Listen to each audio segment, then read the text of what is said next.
Hi friends, GK GS के fact series में आप लोगों का स्वागत है। चलिए, पिछले वीडियो में कुछ क्वेश्चन का डिस्कस किए थे, इस वीडियो में भी कुछ क्वेश्चन का डिस्कस करेंगे। चलिए देखते हैं। क्वेश्चन नंबर 1 से कह रहा है कि मताधिकार की आयु 21 वर्ष से घटाकर 18 वर्ष कर दिया गया।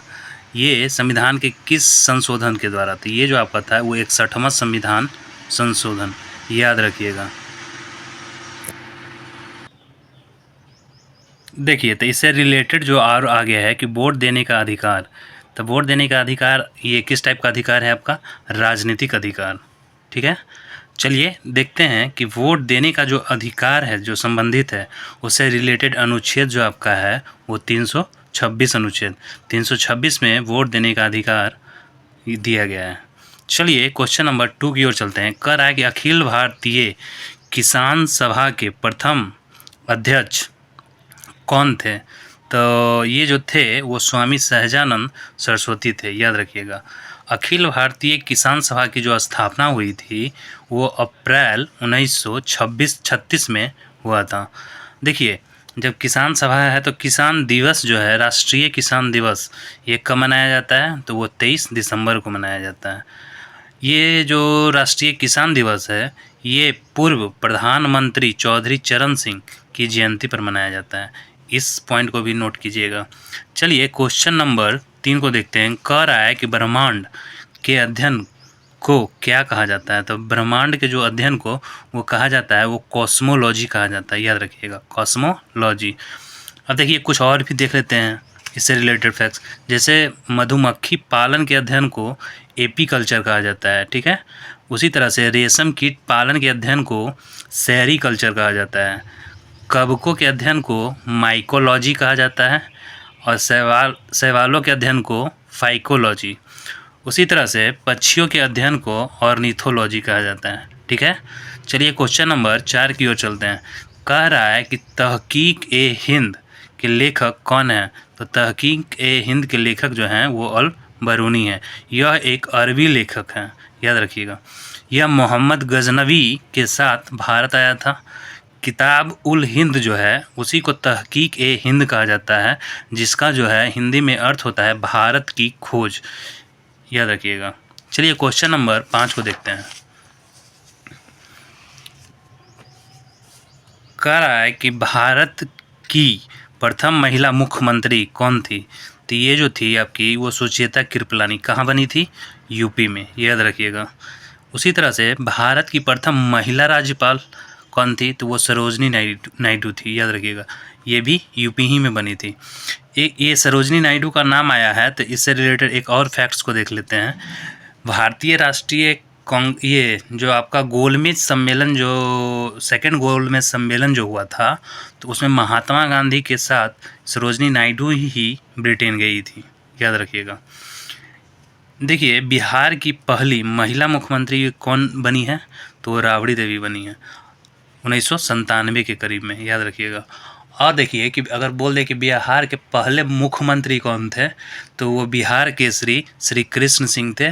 और अगर बोल दे कि बिहार के पहले राज्यपाल कौन थे, तो वो आपके जयराम दास दौलत राम हो जाएंगे। इस फैक्ट्स को भी रखिएगा दिमाग में। चलिए क्वेश्चन नंबर 6 को देखते हैं। कह रहा है कि अंडमान निकोबार की सबसे ऊंची चोटी कौन है? सबसे ऊंची चोटी, याद रखिएगा, तो वो आपका सैंडल पीक है, जो आपका कहाँ पड़ता है? उत्तरी अंडमान में, ठीक है। अंडमान निकोबार द्वीप समूह की राजधानी जो पोर्ट ब्लेयर है, देखिए ये भी याद रखिएगा कि अंडमान की राजधानी कहाँ है? Port Blair. लेकिन यहाँ पर क्वेश्चन का जो ये मेरे क्वेश्चन का जो अर्थ होगा वो कुछ और है। जैसे अंडमान की जो राजधानी है वो पोर्ट ब्लेयर, वो किस अंडमान में लाई करता है? तो वो आपका दक्षिण अंडमान, याद रखिएगा। ये क्वेश्चन बहुत सारे एग्जाम में पूछा गया है और आने वाले टाइम में भी पूछा जाएगा, ठीक है। चलिए देखते हैं। अंडमान और निकोबार द्वीप समूह में मैंग्रोव वन, सदावर्णी वन एवं पर्णपाती वन का संयोजन है, याद रखिएगा। क्वेश्चन नंबर 7 को देखते हैं। कह रहा है कि निकट दृष्टि दोष को दूर करने के लिए किस लेंस का प्रयोग किया जाता है। तो निकट मतलब जो सबसे निकट से ऐसे करके याद रखिएगा।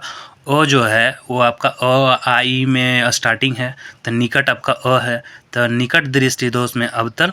और ये देखिए दूर दृष्टि दोष को दूर करने के लिए उत्तल लेंस।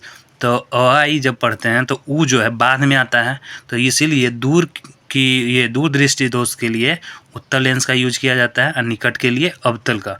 ये भी आपका एक ट्रिक टाइप से काम कर जाएगा याद करने में। चलिए एक पॉइंट को और देखते हैं। कह रहा है कि स्पष्ट दृष्टि की न्यूनतम दूरी जो हुई वो आपका 25 सेंटीमीटर है, याद रखिएगा। क्वेश्चन नंबर 8 की ओर चलते हैं। कह रहा है कि हड़प्पा किस नदी के किनारे स्थित है। तो हड़प्पा जो आपका है वो रावी नदी के किनारे स्थित है, ठीक है।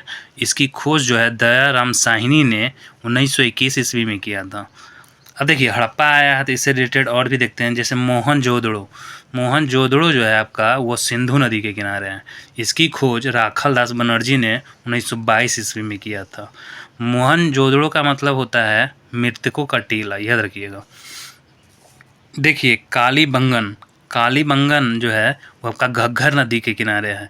इसकी खोज जो है अमलानंद घोष ने किया था, कब? 1951 ईस्वी में, ठीक है। उसके बाद आपका पड़ रहा है लोथल जो है वो जो आपका ये भोगवा नदी के किनारे है। इसकी खोज रंगनाथ राव के द्वारा 1954 ईस्वी में किया गया था, ठीक। चलिए चलते हैं 9 नंबर क्वेश्चन में।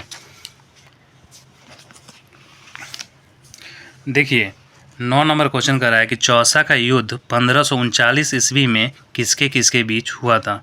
तो ये जो युद्ध हुआ था वो शेर शाह सूरी और हुमायूं के बीच हुआ था। शेर शाह ने इस युद्ध में हुमायूं को हराया था, ठीक है। उसके बाद देखते हैं कन्नौज का जो युद्ध है वो 1540 ईस्वी में हुआ था।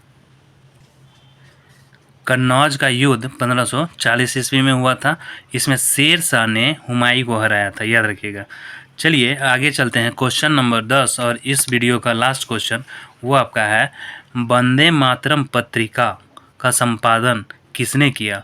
तो वो जो किए थे वो अरविंद घोष थे, याद रखिएगा। इनकी और भी पत्रिका है, जैसे कर्मयोगी, युगांतर, वंदे मातरम, लाइफ डिवाइन और सवित्री। ये सारी जो पत्रिका है ये आपके अरविंद घोष के द्वारा ही लिखी गई पत्रिका है। और एक चीज़ याद रखिएगा, अरविंद घोष ने भारतीय राष्ट्रीय कांग्रेस के बारे में बोला था कि यह 6 रोग से मरने ही वाली संस्था है, ठीक है। दोस्तों, अगर आपको ये वीडियो अच्छा लगता है तो लाइक शेयर और सब्सक्राइब करें। Thank you.